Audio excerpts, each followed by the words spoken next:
Chihuly garden and glass. Before this beautiful art, let's look how to make them. If we want, we can switch to the blue, all up to the gaffer. Ash is playing the part of the gaffer, so the gaffer in the hot shop decides what we're gonna make, what colors we're gonna use. Tells the assistant what to do too. I'll help out in a little bit here. You guys would have seen throughout the exhibition, lots of spots, lots of speckles. It's the quickest way to get some color into your pieces, to simply roll it in the frit. That might be it for the frit on this one. Yep. That's it. Now we're gonna sit at the, let me know. Sorry? Rarely does it get hot past that point. So if Ash takes their hand and puts it there right now, they're gonna lose their skin. You gotta do it right. You know, if you heat it too deep in there, it's gonna get too hot too far back to ever turn it. So you gotta be careful, but most people figure that part out pretty straight away. For self-preservation purposes. So, inflate it, shape it up, form it on that table.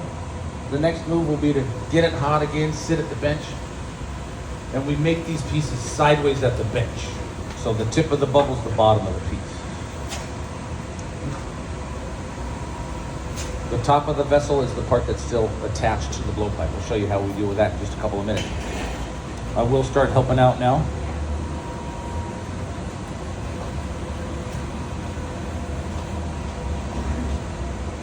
When you get glass this hot, turn the pipe at the right rate at the bench and squeeze with the right amount of pressure with your right hand, and you can sculpt it. You can carve into it.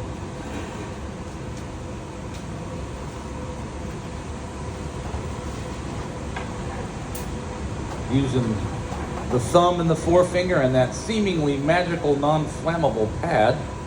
That's the newspaper. We fold it up, soaked in water.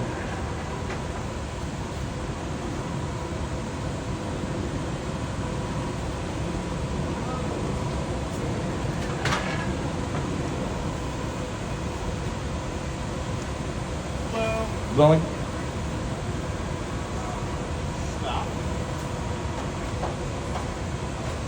So this was sort of a sleight of hand move right now. We cinched the bubble down right in the center. It was kind of this sort of figure eight look, and it was hot enough that we pushed it together. It happens. That's what you get when you do that. That's crazy what just happened. Happened really fast.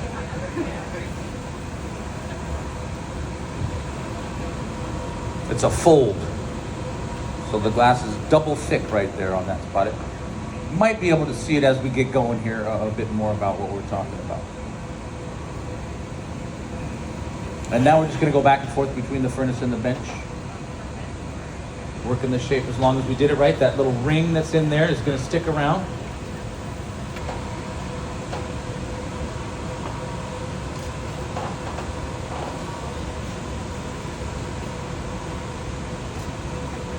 And whenever you manipulate the material like this, it's going to change the optics. A lot of these details are designed to change the optics of the glass. We have some molds that we like to stamp the glass into. All the chandelier parts have some sort of on a loop. Capping.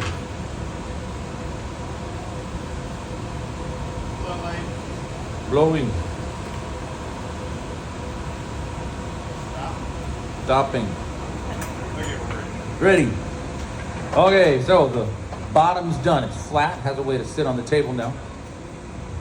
I'm gonna take a little gather of clear glass on the end of this solid steel rod, and I'll bring it over to Ash, and we're going to attach this to the bottom of the piece and then break it off with a blowpipe, right? That will effectively flip it around so we can finish off our shape. No way to heat the top of it now while it's still connected to the blowpipe. So while it's not generally a term we like to use around here, we need to break it off of the blowpipe.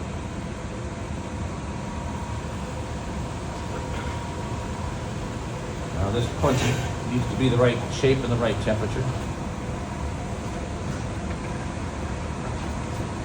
We want it kind of tacky on the bottom of the piece. If it's too hot,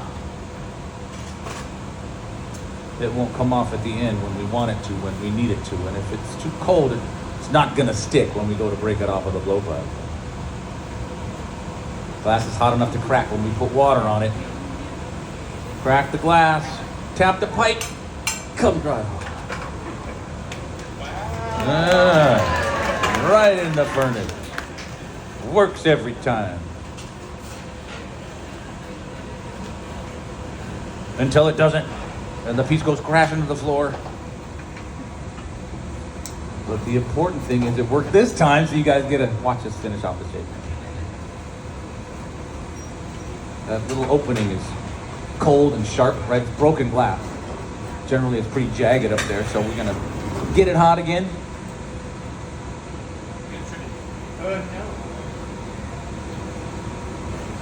If it breaks off real nice, we could just sort of tool it ever so gently and finely, finishing off the shape, depending on the shape that Ash is going for. I'll stand by with the wood paddle to make sure that the lip is flat. We'll go in there with the blades of the jacks. This is the most versatile tool on the bench. We used it to incise those lines. Now we're going to use it in a completely different way. We'll go on the inside and open the piece up. Yeah. I'll put some beeswax on the blades of the jacks. If they're too cold or not waxy enough, then we run the risk of having them scratching up the glass. So, inflating it, the puffing tool.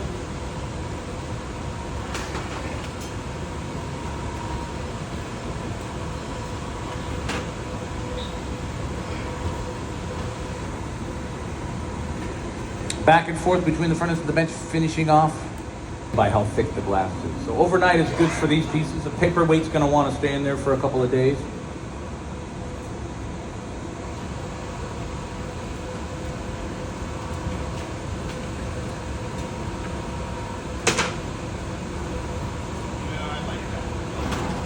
And there it is. I like it. What do you guys think?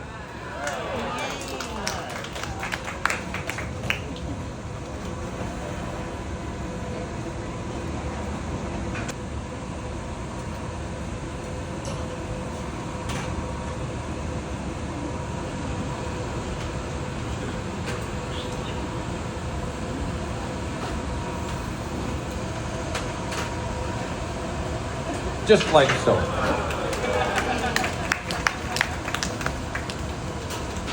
So this is the community hot shop. We like to stamp our initials into the bottom of everything we make. We get the glass hot enough to stamp CHS with our little brass stamp. That way everybody knows it was made right here on the stage, in front of a live audience. Into the kiln it goes.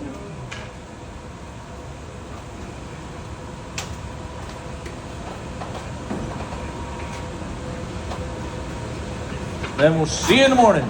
Ash, nicely done.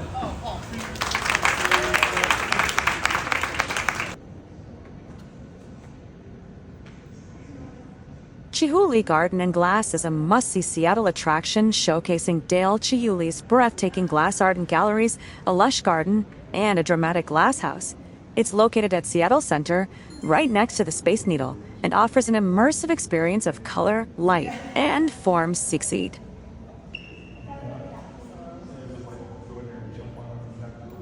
Highlights of the experience: Glass House, a 100-foot-long suspended sculpture in vibrant reds, yellows, and oranges fills the space with light Chihuly Guard. Galleries, over 40 years of Chihuly's work, including his signature glass series, drawings, and large installations. Chihuly Garden, outdoor displays integrate glass art with seasonal plants, creating a living. General admission tickets for Chihuly Garden and Glass in Seattle cost about $32 for adults, $27 for seniors, and $19 for youth ages 5 to 12. Children under 5 enter free. Prices may vary slightly depending on where you purchase them. AAA. You can help artists by supporting their work directly, engaging with local arts organizations, and amplifying their visibility through community and online platforms. Practical ways to support artists: buy or commission work. Purchasing original art, prints, or handmade items directly from artists ensures they receive fair compensation. Attend exhibitions and AMP.S. Chihuly Garden and Glass is primarily the vision of Dale Chihuly himself, but the installations are created with the help of his studio team of glass blowers and assistants.